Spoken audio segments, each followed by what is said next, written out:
Alors c'est clair, je suis loin d'être un fan de la saison 2 de The Last of Us. Autant la première, je l'avais appréciée, là la saison 2 de The Last of Us impressionne certes par son ambition visuelle, mais pêche totalement sur de nombreux points, qui selon moi gâchent totalement cette saison 2.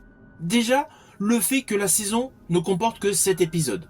Implicitement, toute l'histoire est compressée. Résultat, on a un rythme précipité qui donne parfois l'impression de passer d'une scène forte à une autre scène sans aucune respiration, au détriment de la construction émotionnelle.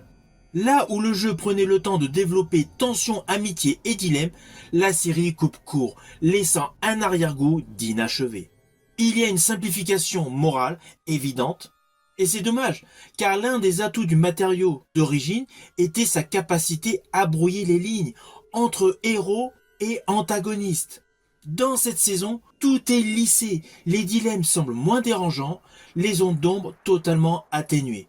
Abby, par exemple, gagne en humanité extrêmement vite, tandis que Joel et Ellie sont présentés avec moins de contradictions.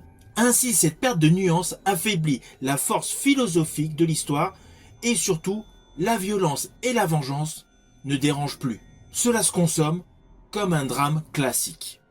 Ainsi, en voulant condenser et lisser une histoire dense et moralement dérangeante, cette saison 2, implicitement, perd une partie qui faisait tout simplement la singularité du jeu vidéo.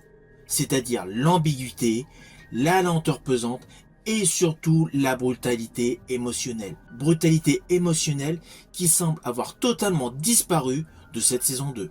Alors oui, sur le plan technique, le visuel est topissime. Mais ce qui prime essentiellement dans une série, c'est naturellement son histoire.